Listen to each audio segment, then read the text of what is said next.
Mr. Terence Innes, Deputy Dean of Planning and the representative of the Dean of the Faculty of Humanities and Education, Dr. Jeannette Allsopp, founder of the Richard and Jeannette Allsopp Center for Caribbean Lexicography, Dr. Cora Belgrave, the head of the Department of Language, Linguistics and Literature, Mrs. Judith Toppin, officer in charge of the Sidney Martin Library, Dr. Janice Jules, the coordinator for language linguistics for the discipline of linguistics, Dr. Jason Siegel, director of the Allsopp Center, distinguished members of the Allsopp and Devonish families, ladies and gentlemen, both here in the Cynthia Wilson's Lecture Arts Theatre, here in Barbados, and via Zoom, good evening. I am Nikisha Dawkins, and I will be the host for this evening's proceedings. Our guest lecturer this evening is none other than the well-renowned Professor Hubert Devonish. He will be presenting this evening, How Did African Words Arrive in Caribbean Creoles? The Story Statistics Tell. For the official welcome,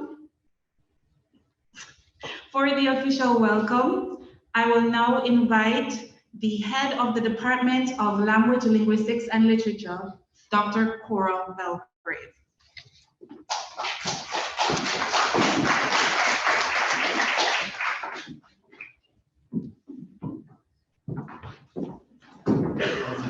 I'm just going to adjust this so that it focuses on your face.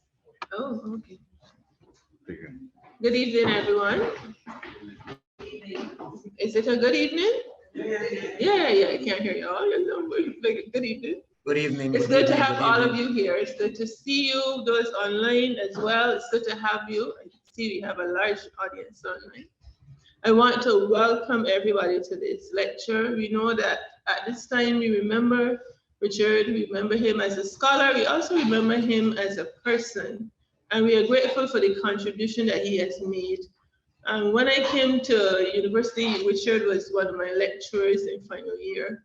And I thoroughly enjoyed his lectures when we had them. And then when I graduated, I got this message that Dr. Allsopp was looking for me, and I was like, where is Dr. Allsopp looking for me? Looking for me? And he was looking for me to ask me to come and work with him on the project as he had done for years with the graduate students for linguistics.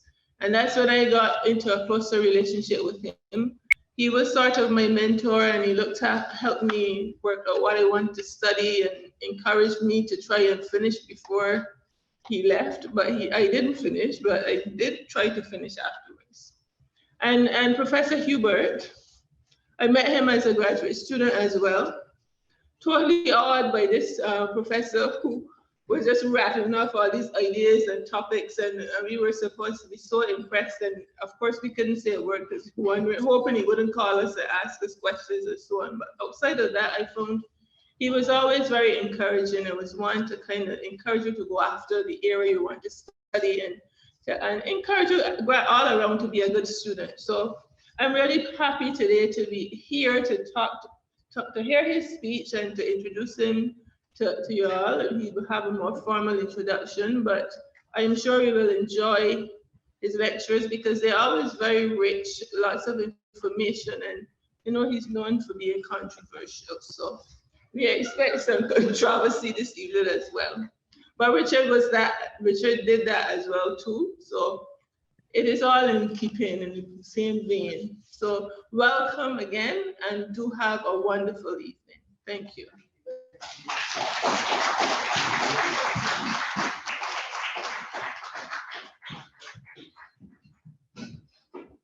Oh, wow. What a beautiful and captivating voice. Wow. Can we hear it once more from you carefully? Wow. She's not only a very good singer, she's also a very good student. Okay.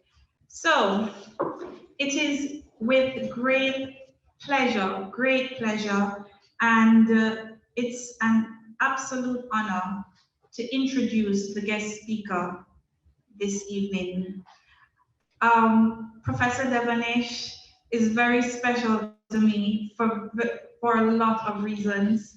So it's not going to be your typical introduction. Usually when I do these things, I only read about the guest speaker. I've never really met them personally. So Professor Devonish is responsible for me being here today as an academic.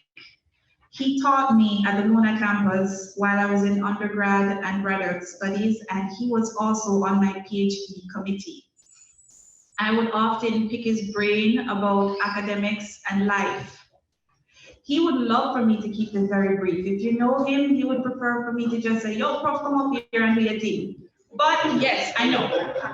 But I'm sorry, Prof, it's one of those moments when I'm going to have to go against your wishes. So it began when I sat next to him on a flight to Curacao for a field trip, because Professor Devonish is very hands-on in his approach to teaching linguistics. He brings the discipline alive. And back then, we could fly to the country where the language that we were studying was spoken. So we get to meet the Creole speakers or the speakers of the indigenous languages. And, you know, we're being recorded, right? I was going to say back when we had money. So they would pay for our classes to go to Suriname and Curacao and Guyana and Trinidad. You know, we would go and learn and meet with people who spoke languages like Papiamento, Barbados Dutch Creole, Trinidad French Creole, you know, numerous Caribbean Creoles, Guyanese Creole. So it was quite the adventure. Linguistics was quite the adventure back when I was a student. Not saying that it's not now, but you know, it's a different type of adventure. And I sat next to him on the plane ride to Curacao. And I was like, of all the students in the course, why am I seated next to the professor? And then he looked at me and he said, have you ever considered graduate studies? And in my native tongue, I said to him, I just come here for my first degree, then me gone. Which is, I'm just here for my first degree, and then I'm out of here. And, you know, he sold me linguistics. And here I am today. So a wise professor once told me, the length of service is meaningless. It's not as important as the work you do and don't do while you're on the job. Hubert Devonish is Professor Emeritus in Linguistics at the University of the West Indies Mona campus. His most widely read work is Language and Liberation, Creole Language Politics in the Caribbean. He has researched and published widely in the areas of Creole linguistics, sociolinguistics, language variation, language planning, and phonology. He is known for his advocacy work in the area of granting official status to Caribbean Creole languages. He earned his doctorate of philosophy at the University of York in 1978 in the United Kingdom. Professor Devonish served the University of the West Indies for approximately 40 years. During that period, he was promoted to the rank of professorship in 1998. He was the head of department for the Department of Language, Linguistics, and Philosophy at the University of the West Indies Mona campus. He served in this capacity for several terms, from 1987 to 1992, 1996 to 2002, 2005 to 2008. He was a coordinator for the Jamaican Language Unit in 2003 to 2018. Professor Devonish, along with the unit, published the largest body of work in Jamaican Creole, which is the Jamaican New Testament Bible, when he and the unit collaborated with Wycliffe Bible translators and the Bible Society of the West Indies. Professor Devonish successfully supervised over a dozen PhD students, a number of which received high commendations. He also sat on the committee for several other students. He was a faculty coordinator for postgraduate studies for the Faculty of Humanities and Education at the Mona campus. He was the president for the West Indies Group of University Teachers, WIGOT, in 1998 to 1993. He was also the leader of the WIGOT negotiating team in Jamaica from 1996 to 2000, from 2006 to 2008, and then finally 2010 to 2021. Professor Devonish has over 6 dozen publications. Correct me if I'm wrong, Prof.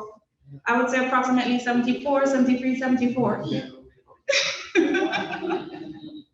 Okay, so these publications include 6 books, 67 journal articles, and book chapters. As it relates to his professional membership, he was president for the Society of Caribbean Linguistics from 1994 to 1996, and then again in 2012 to 2014. He also served as a vice president for the SCL in 2010 to 2012. He was a chairman of the Society for Caribbean Linguistics Conference Planning Committee in the year 2000. Professor Devonish was also a consultant and presenter to the Board of Regents in New York of the New York State Board of Education on the question of Caribbean English lexicon Creoles as languages other than English.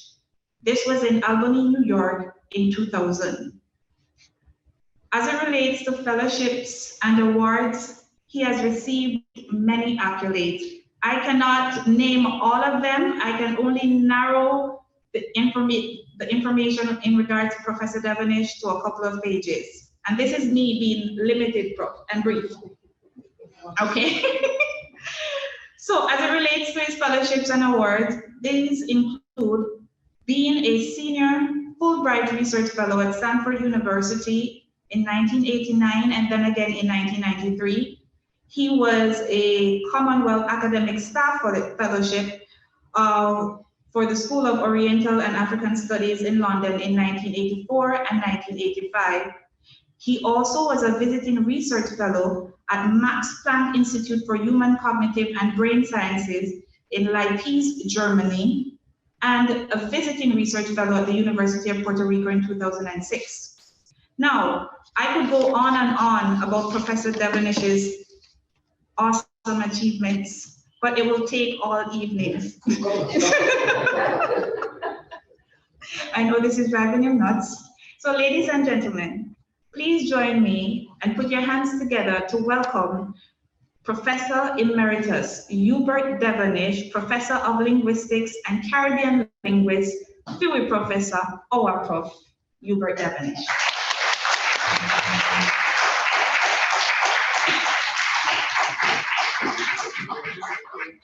Right, so you okay?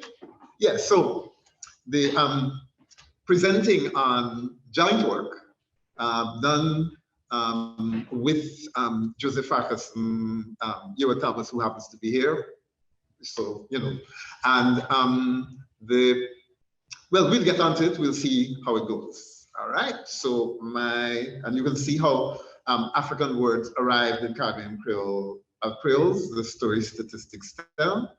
And of course, what I was drawing to your attention was, of course, the lyrics that didn't come from my father's side, right? Whose great-grandfather was Irish, and you can see the rest.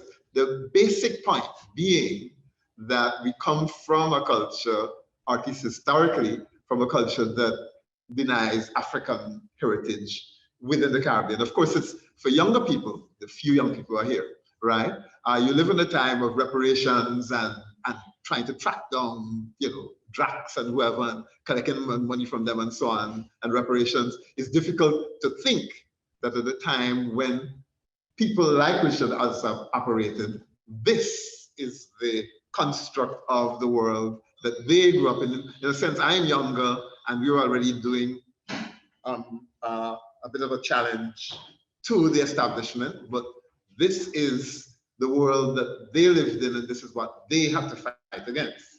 Now, so I'll just quickly carry you through an outline of the talk. So you had your chapter of Sting already, right?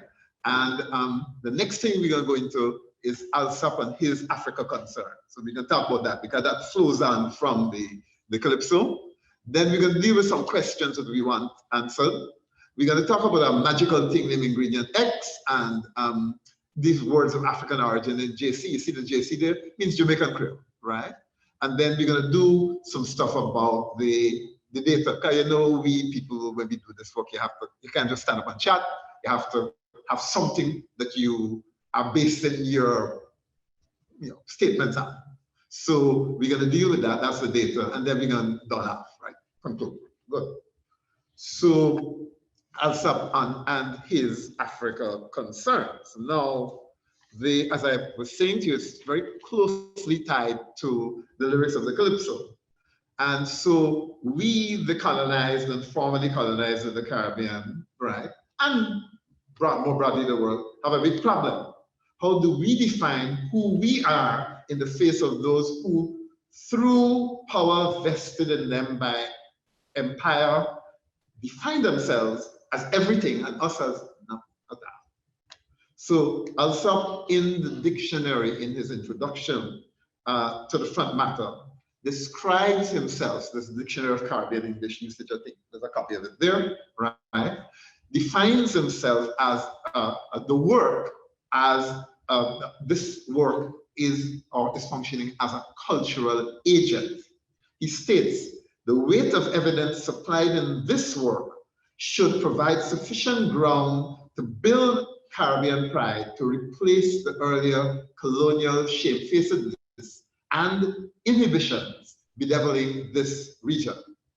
Allsopp clearly sees himself as producing the dictionary to be used as a weapon in the fight for self-definition by the people of the Caribbean.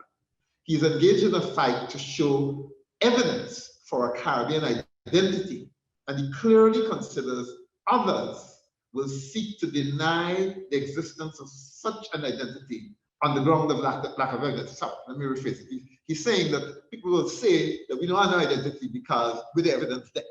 All right? Okay. Yeah, see, you got to talk it in the language. So a key feature of this section of the dictionary is Allsopp's vision that his work would demonstrate for Caribbean territories, covered sameness with differences. Now this is key. So this particular presentation here is about that sameness story, sameness with differences. So remember them two things, sameness, difference. Okay. It emphasizes Allsopp's belief in the core unity of these Caribbean territories and their languages. Evidence for this would be provided within the dictionary itself. That's what he's trying to do. And he says that it should be an inward and spiritual operator of regional integration, even more powerful as a signal of unity than a national flag would be. So he saw himself really dictionary. And in fact, dictionary have enough flag on the back of it to kind of give you the sense of this national mission that he had. And of course, he goes on to say, Allsopp recognizes the linguistic contribution of regional dialects of English to our speech in the Caribbean, as well as contributions from India, China, etc., etc. But he says that the key uniting factor is Africa. He states that above all others, it is sub-Saharan Africa talk that emerges in this work as the sharpest, if so far unacknowledged or even rejected influence on today's Caribbean English talk. Well, of course, he had a little thing there about Caribbean English. With me, I different, but I mean, nevertheless, he's making the point, the Africa dialect, right? So the use of the word unacknowledged here is significant. Allsopp sees himself as functioning in a Eurocentric colonial and post-colonial context, which by definition fail to acknowledge or recognize positively the presence of anything deemed African. So focusing on the relatively small number. So here's the thing. Of course, two quick comments. In addition, that this is 1996, but Allsopp in 1977 or thereabouts. See, he has a paper in Rickford's Festival of Guyanese Words called Washing Up Our Wares. And the metaphor of washing up our wares is very much about tidying up and doing our business. And why I want to make the point is that, of course, the whole generation of Caribbean linguists of that time, there's at least one scholar who has subsequently been very critical of them and said that they never engaged in the world of scholarship and contribute to linguistics in the grandest sense and published in all the famous journals and so on, right? And that the view was that therefore they ran from their duty. But of course, that generation had a different duty. They had to wash up always, they never down the down their story. So that's essentially the politics within which this particular presentation is taking place. And you just want to make that point. Now they but of course, coming back to the core of this way of washing up and trying to fix up business is this thing about the fact that it's that Allsopp, you know, the first thing is when you say, well, I got a language, people say, what word you got for this? Where's the word for foot, hand, head, and so on. So it's foot, hand, and head, therefore it's different from English, right? So he says, hey, look, yes, most of the words in the English Creoles are English, but you're going to find Africa, you're going to find the difference in the proverbs, in the language structure, in the syntax, in the metaphor, everything else. He's saying Africa is there hiding, but it's not coming out in the words because the words, the English people take over the words. So he apologized for the fact that the dictionary didn't have plenty of African words. And so we want to do with the help of statistics to say, yo, the numbers of African words are kind of not as nice as many as you would like it, but they can tell some kind of story. So don't do what he did, which is to say, apologize for the fact that we don't have enough African words because of the linguistic and social forces originating, you know, in Europe and so on that mess up the thing and so on and so forth. So, but the key thing here is that we're going after one of the main points he made, which is, yeah, we all are similar, sameness, but different. We're different, but yet we're similar. And that there's that sameness has something to do with that. 5 minutes. I was listening to it. Yeah, we have a conversation here, man. All right, good. All right. So this is Allsopp as cultural agent and so on. And the point, of course, is that he makes an additional point, which is that the similarities have got to do with the genetic similarities between the languages of sub-Saharan Africa, right? He's saying that, look, sub-Saharan Africa have languages that are similar to each other, and therefore we similar in part because the influence from these languages on us was essentially the same, irrespective of where the slave boats and slave ships landed and so on. So the main point is that we are going to try to dig a little bit deep into it and dig in an area that he said, don't bother dig, which is words, right? Which is vocabulary. Good. So that is the kind of frame for this thing we're gonna roll out now. Good. So all right. Now I'm gonna do some name dropping, right? They have a fellow named Novels. He's a Scotsman who do extensive work on Caribbean Creole languages. And he came up with an idea of a thing called ingredient X.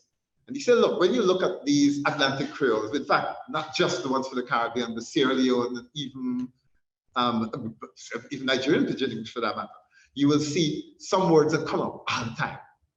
And he said, but why them words and not no other African word? We're talking about words of African origin. So every godbody Creole, wherever you go, English Creole got nyam to meaning. So why that? And of course, that comes from now. So the question then is, why are so many? There are 23 for our study. We look at 23 Caribbean English Creoles, right?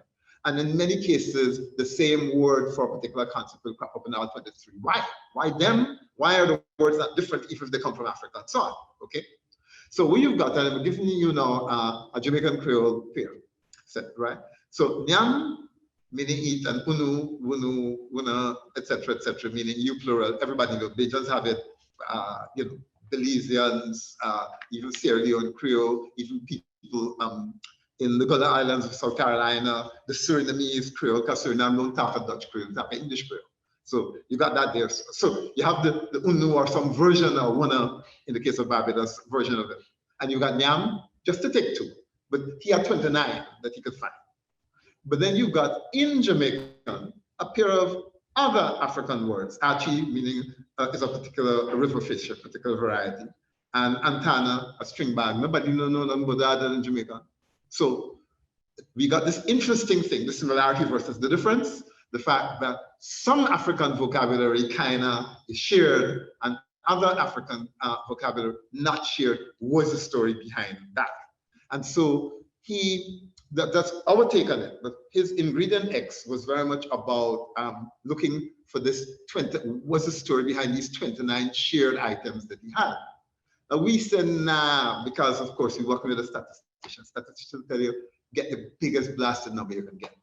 And so we had, fortunately for us, Joseph Farquharson had done his PhD on African words in Jamaica. It was 289 words, and he said, hey, all right, good, we got some numbers here now, and we can do something a bit more extensive than simply focusing on the sameness. The beauty of having a larger number of words is that we are able to look both at sameness and the difference, which is the Allsopp. Cool. Right. Now, so this now comes to the question. So you got some kind of background, why are you doing it? And the reason why I'm stressing it is that you got some of the technical stuff coming up after, but it's important for you to understand why the hell this is important. What's all about, right? Okay, so first one is what factor or factors predict that the same African words, for example, nyam and nyam, unu with the examples I gave you, occur across many Creole languages, but not a one like Achi. So why Achi stick in Jamaica, but unu, they're all over. And by the way, unu is likely to be an Igbo word, not likely to be, has been identified as the source of unu. And then the other question would be, what African origin words might tell us about pre-colonial Africa from whence these words came? Now, I'll do a bit of a preview of something that's going to come later, which is that now another one of these big Guyanese, Wadaradi, had made a point about in the history of the Upper Guinea coast, that we needed not to look at Africa from the perspective of colonial boundaries, etc. Africa had a history before colonialism. And I admit it's related to this thing about language too, that you know, the people who go and do these genetic tests and come out and start hollering that there's 20% Ghanaian and 40% Nigerian. Nigeria and Ghana didn't exist at the time that there's a colonial construct of your African past, right? And so what we try to do is to say, yo, before all that stupidness happened and white people come and divide up the place, we had a history. And that some of that history can be seen, or perhaps can be seen, through looking at the words. And you're going to see what we're going to do with it at the end in terms of telling the historical story, or trying to begin to tell a historical story looking at the words. Okay, good. Now, so break it down. So what we do, we create an exhaustive list of 289. That's Joseph Farquharson. There was his PhD thesis. He goes all over the place. At various points, even the Max Planck Institute where he was at, from time to time, he actually even lived in the dam, above the dam library, right? And I knew he had a key to the library when I visited and so on, which meant, now it's an important little point, because Richard Allsopp, I think, refers to 55 languages. Joseph has 95. But being able to, it's the difference in time, more information, and easier access and technology. Joseph was writing in the time of internet and so on, and you can get anything you want. So naturally, what you can do improves, right? And this is one thing we need to bear in mind. So Joseph creates a 289 list, and then he identified the African languages that have a word similar in form and meaning to the Jamaican Creole. JC is Jamaican Creole, African origin word. Now, it doesn't mean it comes from that African language, because enough African languages have a word meaning nyam to be eat, right? Or food. If you know Swahili, nyama means meat, and so on. The word yam, even the very thing, is connected with nyam and so on. So there's an all-pervasive thing with this thing meaning either food, something to eat, etc., etc. So So the point is that you don't know the fact that a lot of languages have it. You don't know which one or which ones it came from. All you can say is that I'm going to teach you one technical term, cognate. We can use the term cognate. And cognate, what cognate means is that, no, right? So when the thing's similar, when you got to, the best thing, before we go on, is to give you a simple example, that English is an Indo-European language, and it's got the word daughter, right, to mean female child of parent, right? Now, Farsi, the language spoken in Iran, Persian, right, has the word doctor to mean girl. So you can see it's a cognate. Daughter in English, doctor in Farsi.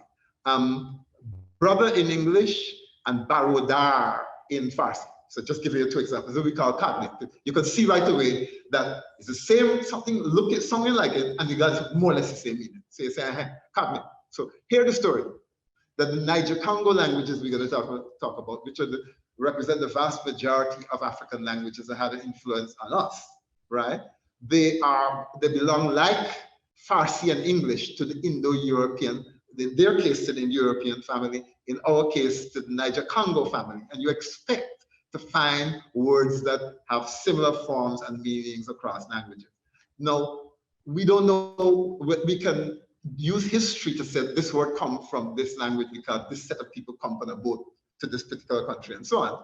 But we don't have the kind of fine-grained information to do more than informed guesses in many cases, right? So we're not saying that a word comes from this or that language. We said a word that we have is similar to words in 10, 15, 20 different languages, and introducing you to an important concept that coming up there about how many languages a word can occur, right? So anyway, what we then do is after we get the identified languages that have a same or similar word, cognates in other words. So a word like nyam will probably have 50 different or maybe 60 or however many African languages with a word like that meaning in.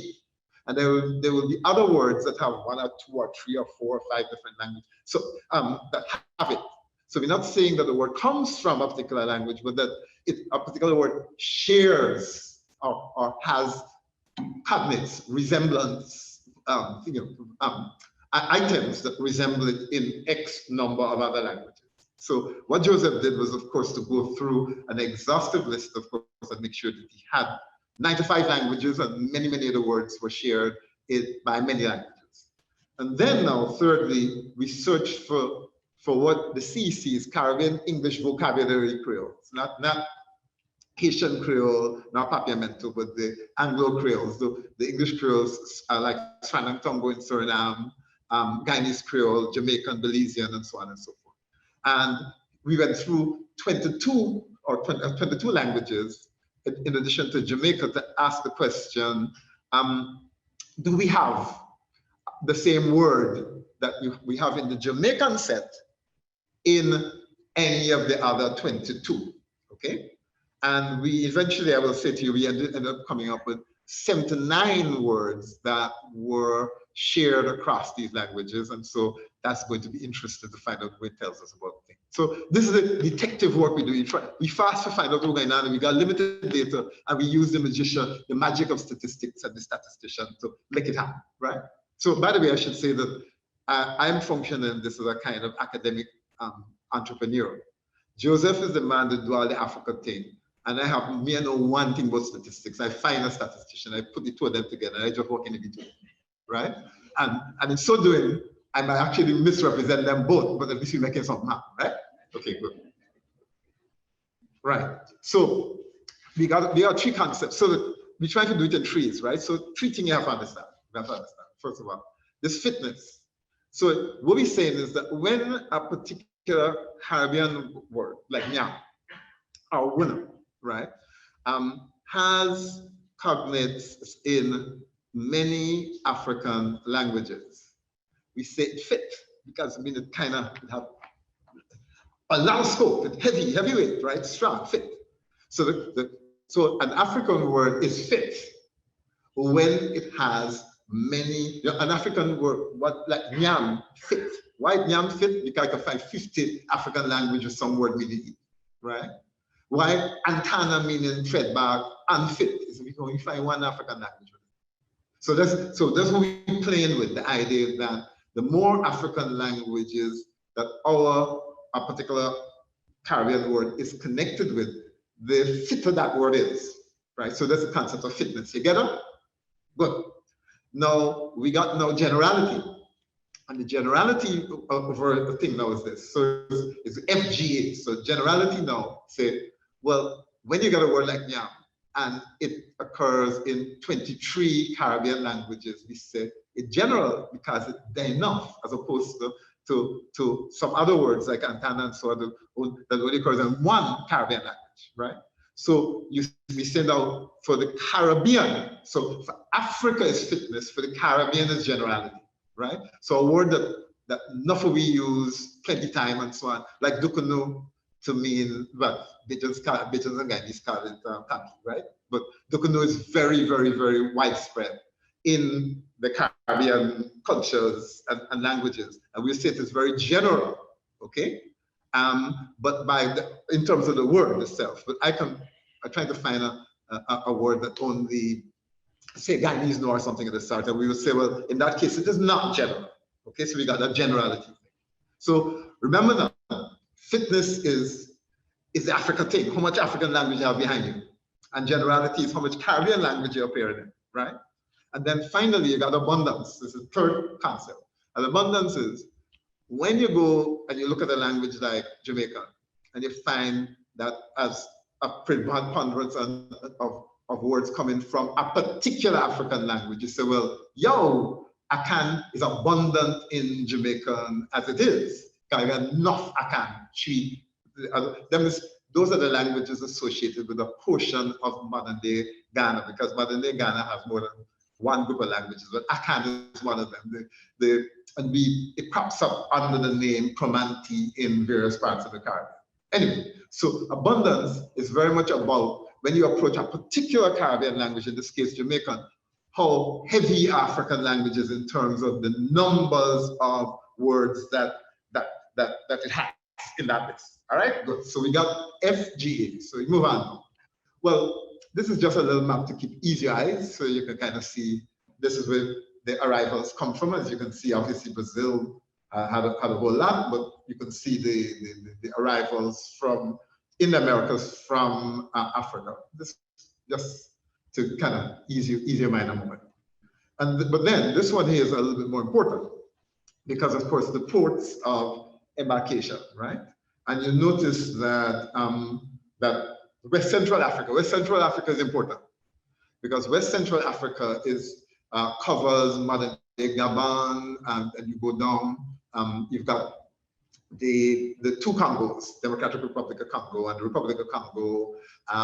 Then you have Angola and Namibia, and then, but most importantly, this map is kind of inadequate because I should mention that in terms of catchment area, that many of the earliest shipments of enslaved people to places like Barbados and so on, if you check the slave trade database, there are, I think there were two shipments very early from Madagascar and many early shipments from Mozambique. So, but Mozambique is still in the linguistic area of West Central Africa, because those are all Bantu languages, and those languages go right across the Tanzania, Kenya, down to South Africa and so on. So it's a huge language block. So not only do we have a large number of people coming from that area, but in fact the languages that they are associated with are extensive, probably the most extensive group of languages in Africa. And the other group that is relevant to us is the Gold Coast, which is modern day Ghana, and as I was mentioning, the Akan languages. So just giving you a sense that even though larger numbers come from elsewhere, so it's really West Central Africa, that Bantu, that Congo thing that we're going to come to later. And then the other one that is important for us is modern day Ghana, right? That's called Akan, but we'll get to the language terms in a moment. And the language family that is important to us is Niger-Congo. And you can see that the Niger-Congo colors extend really, not just, we see most of sub-Saharan Africa is in the Niger-Congo colors, and those go right across the other side of Africa. Okay, good. Now, carrying you now to the first set of this will get kind of scientific, right? And thing. The most important thing is that what we find is the issue that this is a question about how can we make a statement about the connection between the number of Caribbean languages that have a particular word. Okay, that's a thing. And that's generality, how we can make a connection between generality, the number of Caribbean languages that have a particular word of African origin, and the number of African languages in which that word appears. In other words, the connection between generality and fitness. And what we found is that in fact, the number of African languages that a word appears in does in fact somewhat predict the likelihood that it would occur in more than one Caribbean language. So there's a connection. There is a connection. And of course, by the way, I should mention that this was an observation made in various ways by early linguists, that what survives in the Caribbean is what is common to Africa. They tended not to do so that much with words, but they make the point about syntax, and they make the point with cultural phenomena, etc., etc. And what we are saying is that we found something here that, hey, look, if a word is common to many African languages, a word like nyam, then there's a good chance that it will occur in more than one Caribbean language. And that therefore, there is a connection between one predicts the other. That fitness, you remember the Africa thing? If you fit in Africa, in other words, if you occur in a lot of languages, the fitness is going to predict the generality going to occur. If it have enough languages in Africa, it can have enough appearance in the Caribbean. That's well, but bad luck for we, it only predict 4%. So it's backside. Yes, we get something here, we get signal. It predicts something, but man, we think that it will tell me everything, and we're going to say, look, that is out. So all right, no, just this is just a diagram that showed you how, or a table that showed you how we put things together to eventually arrive at the issue of the connection between generality on one hand and fitness, the numbers of languages and so on. But you will notice that in this little diagram, we also talk about language groups, and I'm kind of leading into the language group thing in a bit, but this is just to kind of give you a sense of how we got there, the little table thing and so on and so forth. But what we know is, so far, the number of African languages that were then, right, only predicts partly the extent to which that word would occur in more than one Caribbean language, only partly so. Okay, good. Now, I don't know if you can see that look, but let me see, fine, you can't see nothing there. Let me see. So, right, we got a display issue here. No, let me see if I could, I'll try to see if I could get the screen thing. And don't let me mess with it. Let me just kind of, even though you can't see it, I'll talk you through it. So you got African languages as a whole, but some of them, a few of them, of the 95 that that are relevant to the Caribbean, a few of them are not Niger-Congo languages. And so the first split is to bust it off between, I myself can't even see it from it's so small, I got to go to the screen too, right? But eventually we bust the non-Niger-Congo languages off first, and then, but the bulk of the thing here, everything that there is, right, is Niger-Congo, right? And it's the vast majority of languages, right? So and then we break it down because we've got, sorry, me myself can't even see it here. So 50 years. So maybe we're gonna get back to it. I think we're gonna be able to deal with it at later on, because a beautiful diagram coming up later on. I'm gonna be able to break it down for you and see everything. All right, don't worry. The masterpiece for the thing is the nice diagram with enough colors will coming up. All right, good. So what we find is that hey, when we look, so we ask the question, what is the statistical distribution of abundance, right? The number of Jamaican Creole words attributed to a particular African language. And then we get some languages here now, right? Akan, of the 289, 124 are attributed to Akan. By the way, you notice it's gonna add up, it will add up when you do things to way, if you put all the attributions together, it will be way more than 289, because remember that one word can be found in multiple African languages. So don't think they're gonna come up to 289, they're gonna come up to plenty more, right? But what we find is the top dog is Akan.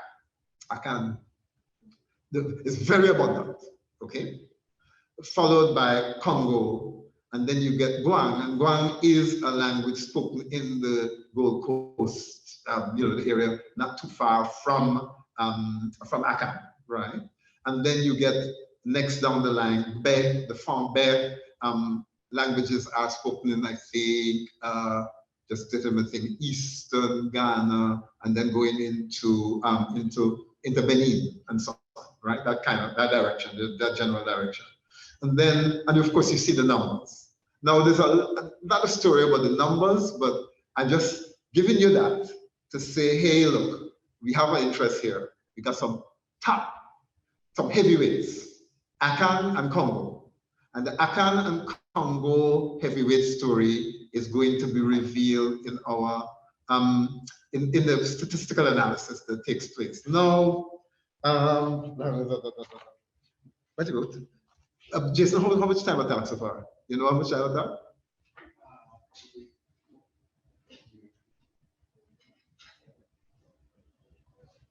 I talked 40 minutes already. Yeah. All right. So I think rather than bust your head with the the next slide here is just to convince you that we're bright and that we have a lot of backative for what we're talking about, right? And we ain't stupid, and that we can defend it. All right? Okay? No, this is what I'm bringing it to know, because this kind of pulls everything together. Now I have to teach you to read the diagram. All right? Now we're dealing with a thing called correlation, right? So you would kind of expect that if two languages are very similar to each other, when we look at the abundance, the score that in Jamaican, that language X and language Y would pretty much have the same words in Jamaican. There would be a high level of correlation, right, between the two, because after all, like say for example, let me see if I could get a decent example that if you're dealing Spanish and French, those similar languages, and you're dealing with some other language that borrows vocabulary, like Papiamento or something like that, from Romance languages, then you would expect that whatever words are similar in Papiamento to French would be similar in Spanish and so on. So you get this correlation. So you expect that when them is family, them supposed to be together, that if you get one, you get the other, this correlation. And you tend not to expect with this relationship thing a negative relationship, right? So there's some things you can but of course you also have another story in your mind which says that the less related you are, then you're gonna be expecting a lack of correlation and so on.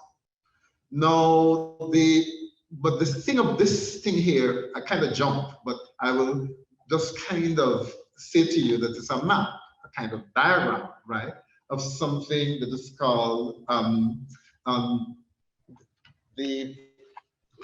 just let me get my thing so that I can just so this SEM and this structural equation is a structural equation model, SEM, right? What the hell is a structural equation model? No. Well, what happens is that you are trying to make sense of the numbers. and you're trying to tell a story with the numbers. There's some bits that are kind of obvious and there are others that are not. Now, in structural equation modeling, as in the particular case here, you, as I understand it, having looked at the numbers, you say something like, I see a pattern. But you notice that earlier on, we had said, look, Congo and Akan look like they have something going on here. And we also know a little bit about the history, because if you notice, the slave trade thing did show that Congo was very big. So you say, okay, let us hypothesize, you know, something that for these Caribbean situations, that there's a Akan cultural block. Them fellas from modern day Ghana and thing, they come in and they was large in numbers, and they got a set of thing and they influence other people. So they got a thing called the Akan cultural block. Well, the big letters, the Akan, yes, you can see it. Well, hopefully you can. But the Akan there is in capital letters. And that is not really referring to a language, but a cultural group that we presume existed at the time that influenced the language situation. We have historical evidence and stuff for thinking so. And the big letter Congo is also viewing Congo as a cultural block, not a language here right now, but again, we saw the numbers and we know something about cultural history. We say, all right, it looks like we have two blocks, but these are not languages, these are cultural blocks. Okay, good. Now, what is the relationship, the presumed relationship in this structural equation model? What is the relationship between these presumed, what they call latent variables? Because they're not, the data don't say nothing about no cultural block, the data says something about languages. We are presuming that these two exist. And we're saying now, once we make that presumption, what do the numbers tell us, or what can the numbers tell us? And this is the interesting story. Well, okay, we know that the Akan cultural group, we can end up with Akan, the language now, this is in lowercase, has been highly predictable, because yeah, the Akan cultural group, we can expect that that will in fact be linked to words of Akan origin. And we know that the what we call here the Guanzi, the Isanzema, Guang, and I think Ansi or something. So, but these are all very closely related languages to Akan, geographically as well as linguistically. And so we say, yeah, well, of course, clearly the words, the model is producing a situation in which it predicts the high level of correlation between this cultural group called Akan and words that occur in the language Akan and the words that occur in Nzema and the rest of them. These are words in Jamaican Creole, in Jamaica.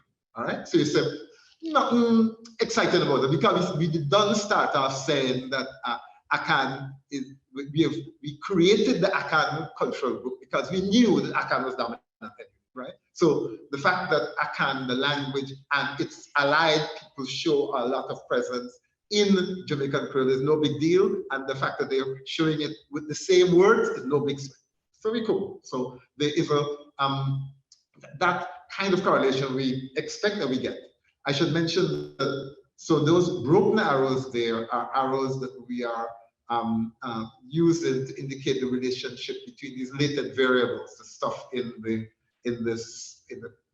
oblong, not oblong, in the egg-shaped thing, right? The ovoids and the languages. So you will notice that there are only 5 broken arrows, and those are the arrows related to those 2 central cultural groups and some languages. Okay, and then we look down the bottom and we notice Congo. Well, Congo, the big cultural group again, we notice in Jamaican that that is within this particular model. The Congo cultural group does predict the appearance of positively, it predicts, you know, the appearance of words of language Congo origin, and now the other set we've got MB, right? But what happens is that there's a whole heap of Bantu languages, Mbundu, etc., Zulu. So we just named it Mbundu Zulu, whatever it is, but it's about 20 of them or something, a good set, okay? And what we're saying is that, look, also predicted that Congo would, in fact, the Congo cultural complex would, in fact, also predict the languages Congo and these other Bantu languages. Cool. So that's kind of like we expect that. But now, this is where life gets interesting. You notice that there's a broken red arrow pointing 2 ways between Akko and Congo, Akan and Congo, big Akan and big Congo. And what this model is telling us, you see, so the two of them, cuckoo don't bite, right? If you know the expression, right? They repel each other. There's a negative correlation between them. So in other words, even though Akan, the Akan languages and Congo languages share some words together, when in fact an Akan word appears in Jamaican, it is highly unlikely that it is a word that is shared with Congo. In other words, they repel each other. It's like water and iron. So roughly what this is saying is, you know something, when you're dealing with Jamaican and probably by extension the others, when you get a Congo word, it is not shared with Akan. When you get an Akan word, it's not shared with Congo. They push one another apart, right? That's a message there. So we're getting a negative correlation between these two cultural groups. So the story is saying, is this representing from a historical point of view, whether in the Caribbean or in Africa, some kind of polarization, some kind of story going on there? Now, what we actually did in one of the slides that I skipped was to really speculate that to some extent that difference may have been the result of a difference in the timeline of arrival of one group versus another.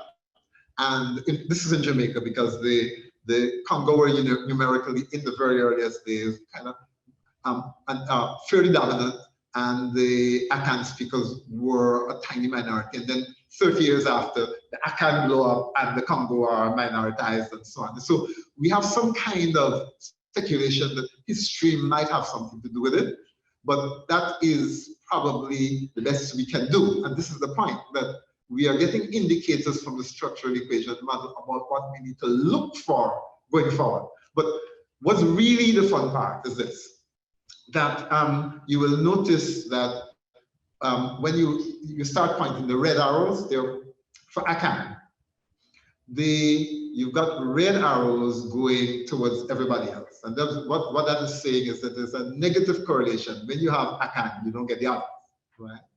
And similar, which you kind of expect, again, the big boy syndrome, that if you have two big boys on the block, I always set a little spot, they'll push them off and say, go about your business, go ahead, right? Kind of thing. So it's two big men in thing. But here now, and this is what I find most interesting, that we noticed that for Akan, the similar group, which is Guang and Ansi and Nzema, that there. There's no negative correlation between the two languages, and there's no negative correlation at all, because of course them is kind of like brothers, and so it is. But interestingly, when you look down at Congo, you notice the double red arrow. You know what it's saying? That Congo and the Mbundu, well, because the predominant Bantu language represented in Jamaican other than Congo is Mbundu. Now, why Mbundu, which is a very closely related language to Congo, and which is operating within a very similar cultural milieu. In fact, the groups are constantly in contact with each other. Why do we have this negative correlation? I.e., that in the same way that Akan hate Congo, it turned out that Congo hate Mbundu, Mbundu hate Congo. Why? All right, little bit of history that will explain that.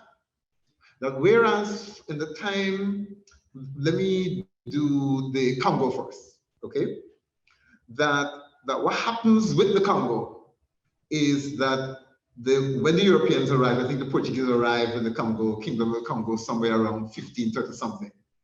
And they developed a brotherly relationship, the royal families of the Congo and I think Portugal. And in fact, the king of the Congo sent his children to be educated in Portugal. The Dominican friars, I think, come and they take over, and it kind of inevitably happen. The Congo started to collapse, right? But the people who replaced them in the area was Angola, the kingdom of Angola, if you, Queen Nzinga, by the Takamuchi and so on and so forth. And so what happened was that in the earlier phase, when the Congo Empire was dominant, the Mbundu-speaking peoples were subordinate. And when in fact the Congo collapsed, it was the Mbundu people or their kingdom that dominated. So there is a history of some level of animosity between these two, because one is a subject group of another that became dominant, which is quite different to what happens in the case of the Akans, because the Akan states eventually come to dominate their environment, but they didn't have any rivals.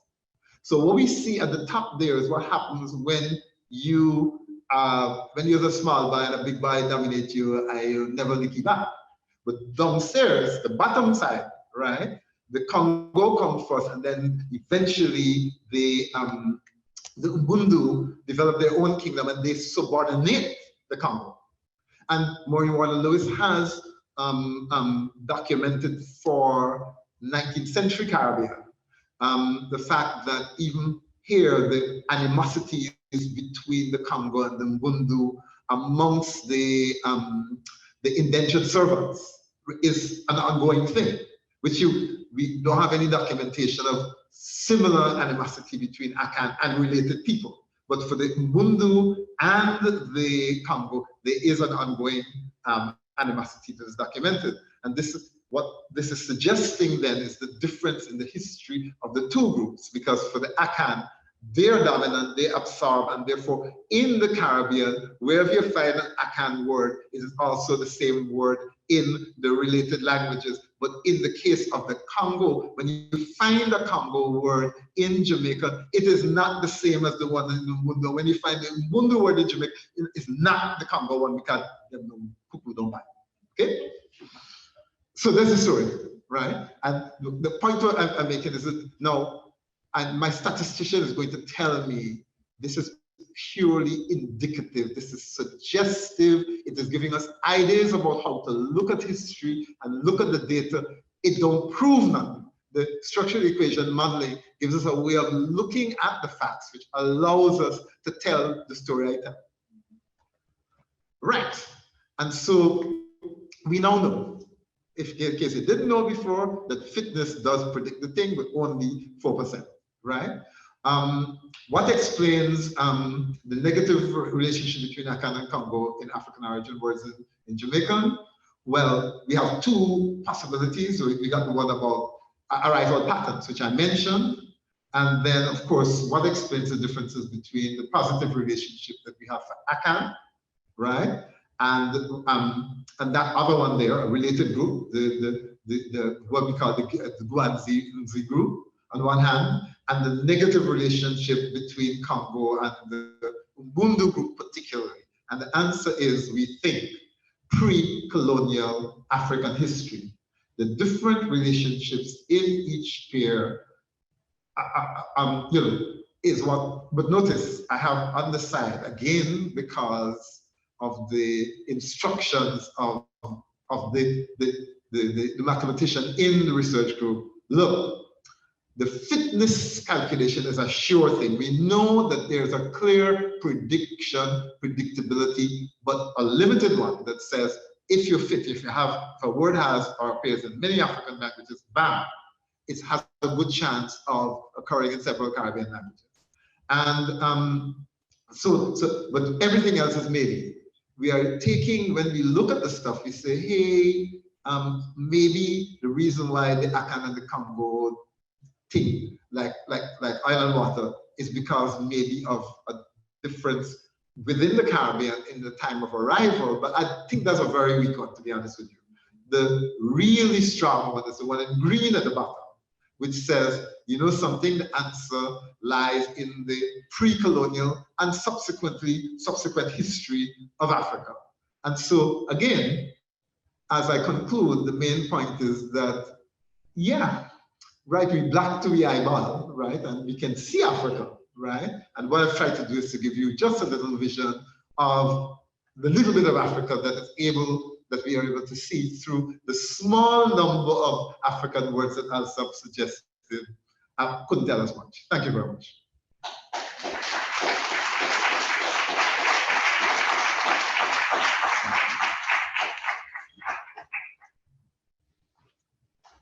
So send them home now, right? Can't overtalk my time, so send them home.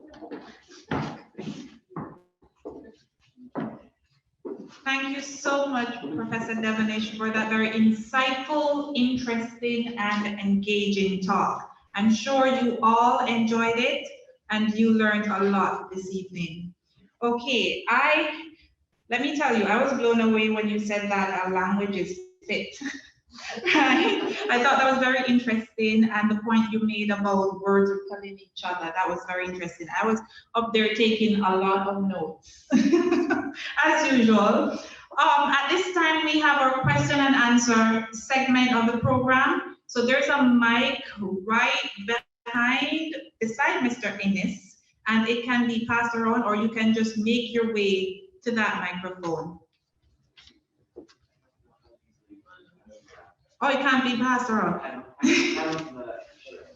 Okay, so if you have a question, you can take the mic for those in the audience. And for those on Zoom, I believe there are like 87 of you right now. So I believe Dr. Siegel will acknowledge those who raise their hands, and then we will take your question if you have a question for those on Zoom. So the floor is open for questions.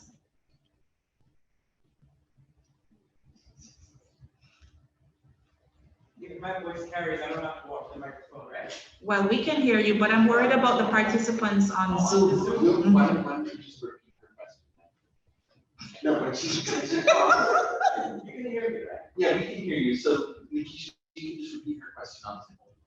Yeah, I'll take it. Okay. So good evening, everybody. I'm Dr. Hilary Thomas Lake, adjunct professor at Georgetown University. Happy to be back home in Barbados for a little while and delighted to be here this evening. So, Dr. Devonish, my question was for you.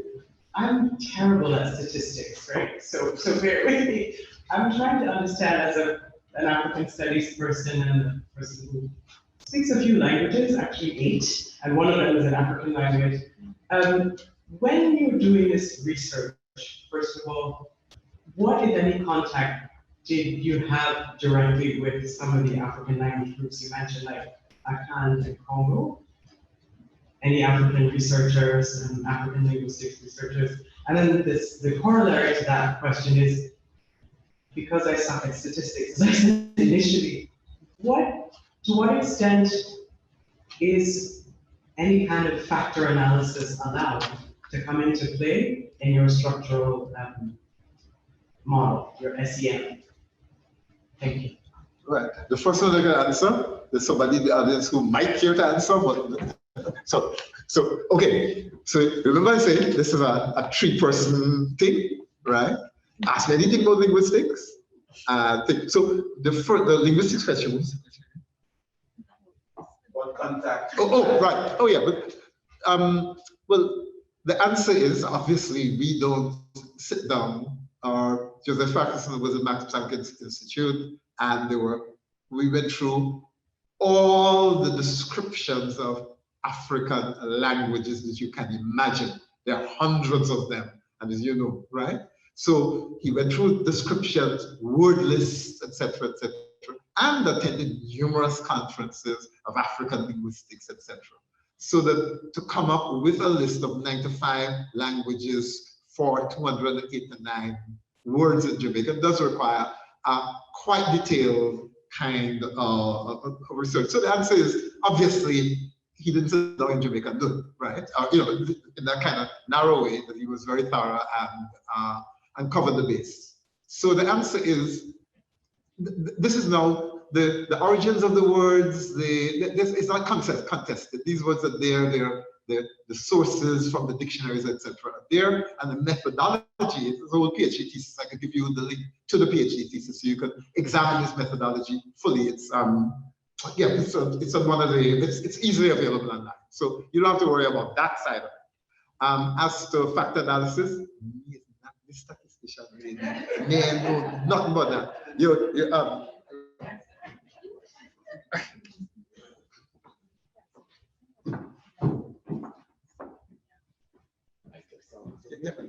It's actually a very apt question. I would teach in my graduate class factor analysis first, and then we do structural equation modeling. The two are like, they're very highly related. I was going to say first cousins, but structural equation modeling is more sophisticated. You can squeeze a little more insights out of the data than factor analysis, but no essential difference. They're all based on the correlation coefficient, and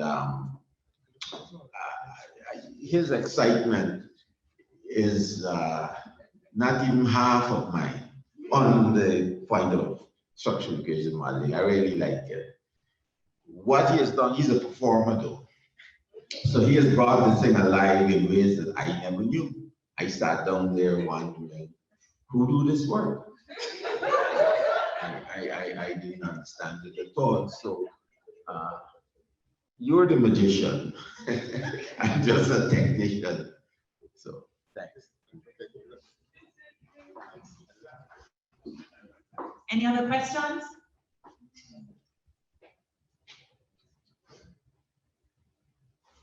On Zoom or in the audience?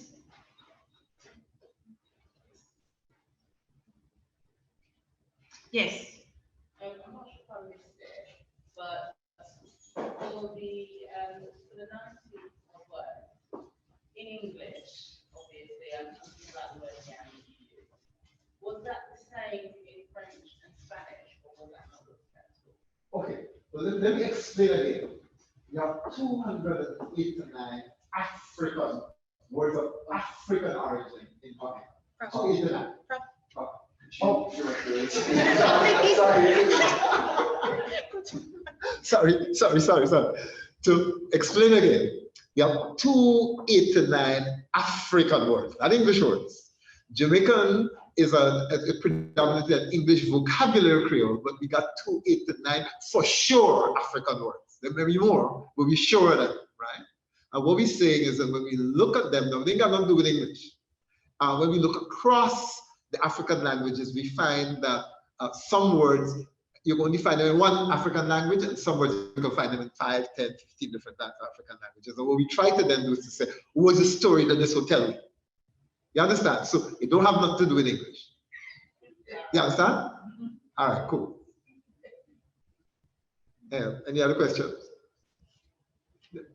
They're tired, their brain tired, their brain fried, they sit down for over an hour, they want done, right? Anybody online? I'm checking. There isn't any. Jason, do you see any? Yeah, man. People. Hey. Oh. Yes. Hey, Johnny Wagner. You want to ask a question? I did good. Wagner about? Good. Me and you are going to continue talking. With that? Continue talking. I said, continue talking. I like all it. Right, it's interesting stuff. I like it very much. You all did a good job working right, cool. together. Fantastic. Okay. Questions? Anyone? I have a question here. Yes. By the way, this is the third. This is Joseph Farquharson, the third author. So maybe the first, depending on how you want to put it. All right, the first one. Right. Yes, Joseph, go on. But like Hubert, I'm mesmerized by the performance.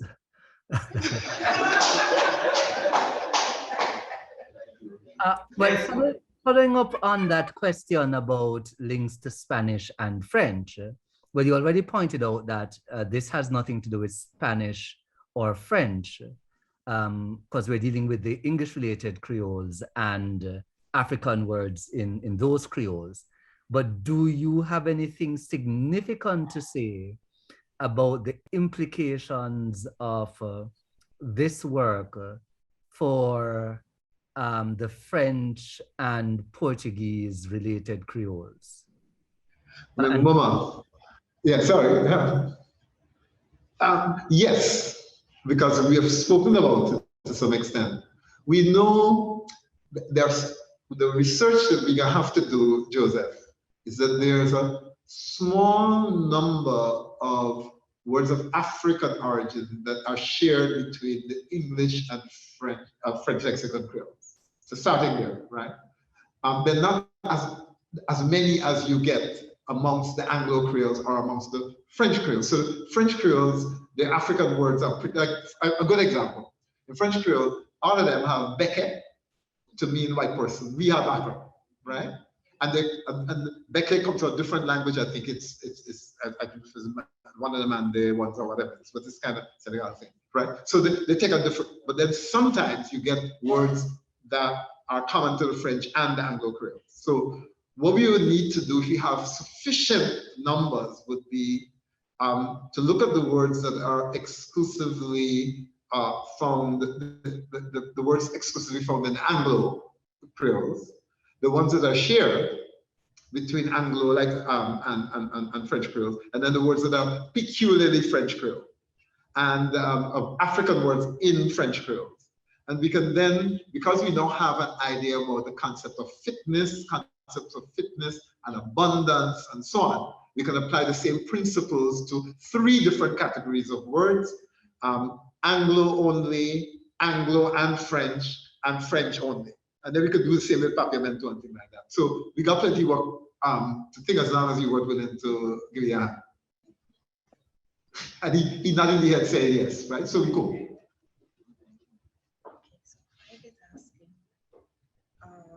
A layperson might ask, how can we get the statistical analysis converted into a form that might be accessible to the public? I thought I did that already. So, the question was, a layperson might ask, how can we get this statistical analysis converted into a form that might be accessible to the public? And I said, well, I thought I did that already. But This is but one thing I would say is that the structural equation model that I was working with, I'd actually planned to use an analogy with boys in a gang, where Akan, right, is 2 brothers, right? Akan and the other one, but we call it Big Akan because he's the big brother, he's strong. And Congo, and he has a set of brothers, but Congo we can call that gang after the name of the older one, right? But the difference is that because if we go back to it, I can tell you, so since the person challenging me to break it down, right? I broke it down, right? But here's the story now. But in Congo case, Congo, he run anything, but Congo brother don't like him. So Congo brother just kind of push you off a little bit. So that is why you get Umbundu. We are part of the same gang, but we don't have good relations. Whereas Akanda, we have good relations. But what then happens, if you notice, is Umbundu, the brother that don't like Congo, he got find a friend with Yoruba over there, right? So because he really too tight with the brother. But you notice what happens that in the case of one, he go link up there, right? But he ain't linking up in an enemy situation, he's linking up in a friend situation, right? So in the end, Akan looked like he mobilized more forces than did Congo. But you notice what happened? Congo, like he's fighting with everybody, he can't fight with the other 2, right? So he's not really a kind of good partner in this thing, whereas Akan looked at it better. So you could take that and weave it into a relationship story about how two big boys, but in fact 2 big boys, one of them is seemingly better able to manage the resources and so on, and therefore, and that probably explains why Akan ends up coming out dominant. It is using this particular story here, right? So that's the kind of explanation of it that I think we as linguists need to practice. And maybe since they asked, maybe at some point if one of these young people work with me to do a YouTube video, I just block it down for them and kind of make the analogy and use some of these things and so on. So yes, that's the answer. Prof, Dean had a question, I believe, but I lost connection. Jason, do you have audience questions? Sorry. Yes. Okay. We will take the in-person question first. Yeah. I just wondered if you ever came across a book by the Barbadian Timothy Callanan called How Language Came to the Akan People. No, I haven't. Okay. It's a right. Yeah. No, I haven't. Yeah, it's absolutely. Yeah, man, that's no problem. Yeah, me, I want to find out anything. Timothy. Okay, cool. Okay, cool. And secondly, it occurred to me that it might be interesting to find out how many of the birds that were stuck in the Caribbean were also still remaining the Carolinas. Oh no, the answer to that is yes. Hold on. The Carolina story is a Caribbean story. I don't think we counted, meaning Gullah, right? We didn't use Gullah because we were doing the Caribbean. The reason why we didn't do Gullah is that was not the Allsopp Dictionary of Caribbean English usage didn't include it, and it was going to be a lot of work to find the Gullah equivalents. But Gullah have Wono and everything we got Gullah. But Gullah was, South Carolina was settled from Barbados. And then subsequently, Georgia was settled from South Carolina. So same old. The Gullah Kichi thing is closely tied. It is the Caribbean, right? As is Sierra Leone Creole and ultimately Nigerian Pidgin English, which is itself but just to give you a quick history, that part of what happens is that the Western Maroons, after a rebellion in 1796, they get deported through Nova Scotia to Sierra Leone, and therefore they carry Western Jamaican Creole back to Africa. And then the Sierra Leone Creole are used by the British to colonize southern Nigeria, and they carry that to southern Nigeria. And the lingua franca of Nigeria is Nigerian Pidgin English with 200 million speakers. It's all back to me again. Same old story. Okay, thank you, Prof. Did you get audience question? Yeah. So, okay. Prof, I'm not sure how you related the findings back to the ingredient times words. Okay. And how those are to be viewed. Can you say something about that? Okay, so the answer is, we say ingredient X, and I'm speaking now, I'm almost parroting your here thing. Ingredient X is a subset of a larger number of African words. Why would you want to limit yourself to a statistical study of 29 words when you can have 289? Because the 289 includes the 29. And we had a bigger set. We have actually got 79 words that are shared, not knowing ingredient X, he have 29, we actually have 79 that we can establish are shared. But even the 79 we didn't opt to work with, because statistical studies do better with larger numbers, and we wouldn't have been able to have that pretty diagram that we just had there with 29. So, and I see the statistician not than me, so I'll pass the exam. Thank you, Prof. So, yeah. You're so like your boss. You're good. No. I mean, I'm sure everybody's tired now. Okay, it's not like your boss. Yeah, You're good. No, man, I really right. start. All right. So, one last call. Are there any other questions? Joseph Antoine has had his hand up on Zoom. Oh, sir. Okay. Oh, okay. Right, so we got a couple more. Yeah. So we're going to take these last two questions, the one on Zoom and the one from the member in the audience. Yeah, are you hearing me? First of all, are you hearing me? Yeah, man, I hear you. Yeah, I want to thank you, Professor. I'm very elated to be part of this exercise. I only learned about this from a friend from New York.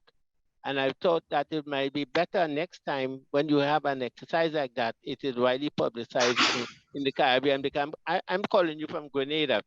Now I want to ask you about, I did also put in the chat whether we will get a recording and how we will get it. But anyway, but I want to ask you about the Southern Caribbean thing. Did you take in the Southern Caribbean and for instance, the Yoruba thing between Grenada and Trinidad? And finally, I was with a Ghanaian sometime internationally, I can't remember which country, and I mentioned the word conky, and he got excited. He said, we do that in Ghana also, conky. Can you speak to that in terms of how some of those words have survived, even in the form that we use it in the Caribbean?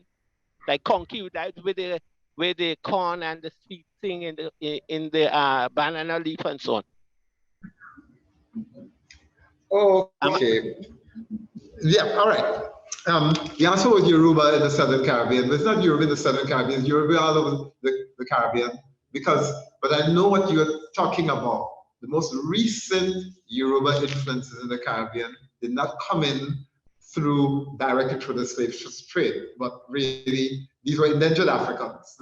In some cases, the ships, after the British abolished slavery, they would, in fact, intercept ships for the Spanish and so on, going to Cuba and things like that, and would land them in places like Guyana, Grenada, Trinidad, Jamaica. Jamaica had a ton of them, right?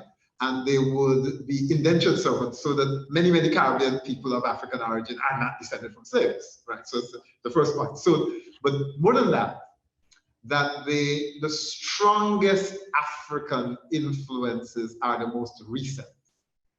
Therefore, it means, not surprisingly, the Yoruba, many of the Yoruba, right, came to places like Trinidad and Guyana. The Guyana, they call them Oku, and I think in Jamaica, it's Etu people and so on, right? That they came after the abolition of slavery. And therefore, their languages and cultures are more recent. And we, not knowing any better, so it's all black people, it's all African thing, and it's all slavery thing and so on, but it's new. So the Yoruba, certainly the work done by Mori Wanda Lewis and the Yoruba influences in Trinidad suggests that they are tied very strongly to post-emancipation Caribbean rather than the period of the formation of the Creole languages. But these have contributed to, so that I think a word like bandul to mean like a scam, fraud and so on, which is a Jamaican word, is I believe a Kikongo word, a Congo word. But it didn't come in, it isn't a slavery thing, it's an emancipation thing. And post-emancipation indentured one, and you would not expect that word to be shared with other Caribbean countries, because the numbers of people who would come as indentured were quite different, and some places didn't get anything at all, so you don't expect much sharing. So that is the comment that when Joseph did his 289, he looked at all words of African origin, irrespective of when they may or may not have come in, but he had criteria that said that they had to be part of Jamaican Creole and in regular use by people around the country. So the study did not focus on the Southern Caribbean. The focus was based, first of all, the 289 words from Jamaica, and we checked everybody else, Grenada, Trinidad, Guyana, Suriname, to see if we could find matching words. But the focus was Jamaica. Of course, as again, the statistician within our group was careful to point out, if we use Grenada, for example, as a starting point for African words, what we see on our map and everything may look quite different. So there is opportunity for that, but in research, you tend to search where the light is brightest.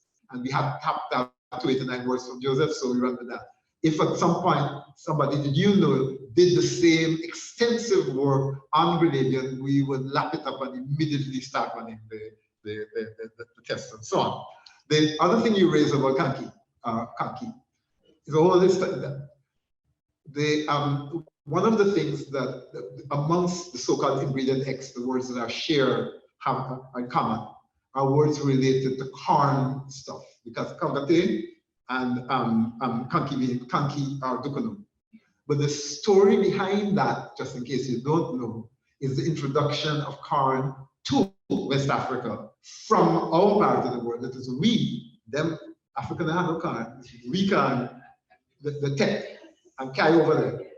And when in the case now, this is why we are here. corn is the reason why we are here to some extent, because when corn arrived in West Africa, in particularly what modern day Ghana, etc., it was such a successful crop that it displaced yam and so on. They could feed larger populations, and very quickly the populations grew. And with the growth, the rapid growth in population, you had city-states developing with armies that could go and fight other people and conquer. You got the growth of the centralized states, which of course ended up with us being here, because the people who came here were essentially prisoners of war, right? Who last up, right? So when you think about the Kankiteng and the Dugunu, those are key words, but those are words tied to the fact that a new food kind had been introduced into the area, and there was a common, or there was some common labels, some of which we have inherited. And as I said, there's an overrepresentation of foods connected with corn in the list of 29 words that are associated with, the ingredient X, the words that we all have in common. So that's an interesting other kind of story that has been told elsewhere. But that's another story. Yes. Renee, oh, yes. Yeah. Tell me. Yes, Mr. I just wanted to say thank you very much. I just happened upon this because of Joseph R. Parsons' Instagram. Okay. And I met him through audio channels. So I literally just came here today to kind of hear what was going on. I've loved it. What I also want to know is, obviously, you can hear my accent, so I'm from the UK. In the UK, we have a number of groups from various islands, and we have a large West and East African population as well. So I just want to know, as a collective group of researchers, the three of you, are there any plans to kind of come to the UK and do more and more of this? Because what I'm finding is that it's helping, well, it helps me to kind of get that deeper sense of identity, especially being removed from the Caribbean physically. If I'm able to get more content like this, actually what it would help me to do is to be able to relate to my own African brothers and sisters and the rest of my Caribbean brothers and sisters through language, through dialect, through our Creoles, and actually use that in our day-to-day vocabulary. Because what I decided to do maybe 5 or so years ago was that I wanted to use inflections of my Caribbean heritage from Jamaica and from Barbados in my English language, in my day-to-day, in terms of normalizing my Creole and my patois. Oh, so yes. I was very tired of people thinking that it was a lesser way of speaking if I wanted to use my colloquialisms. Yet British culture, British language has leveraged itself off of our dialects in our modern day youth culture. But yet I can't go into a boardroom space or a meeting and actually use certain words that make them ask me, oh, where is that from? So I can then have that deep conversation beyond for a Black woman. So I just want to know, how can we support you to do more of this so that we can feel more empowered across the diaspora and feel more connected?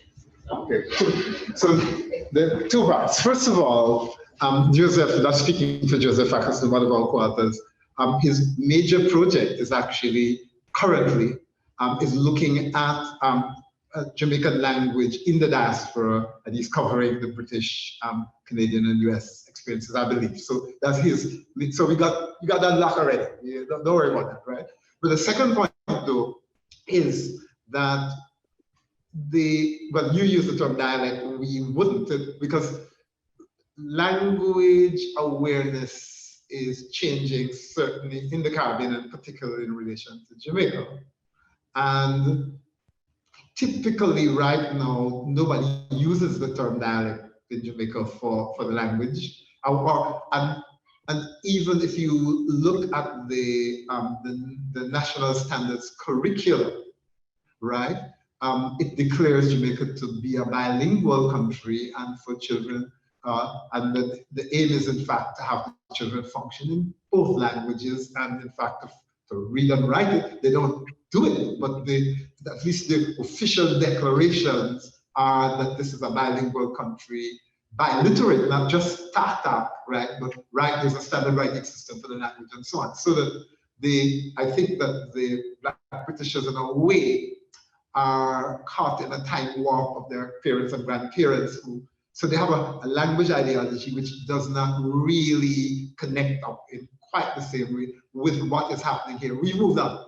And so the real answer for you is to, if you have Jamaican heritage, for example, is to hook up with the Jamaican language consciousness that does exist. And so Joseph Farquharson, who is one of the co-authors, is the coordinator of the Jamaican language unit that was set up on a request from a Joint Select Committee of Parliament to promote the Jamaican language and make it a co-official language and so on. So you can talk to Joseph.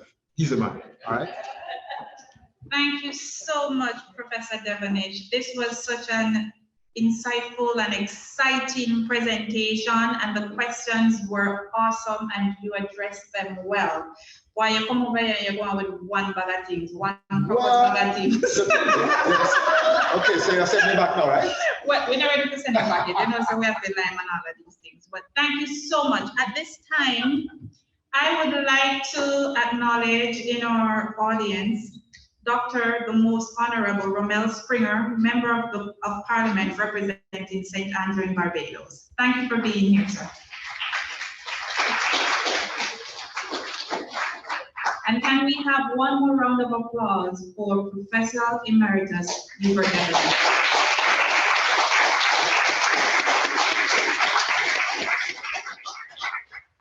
Okay, now we will have Dr. Jason Siegel with the vote of thanks.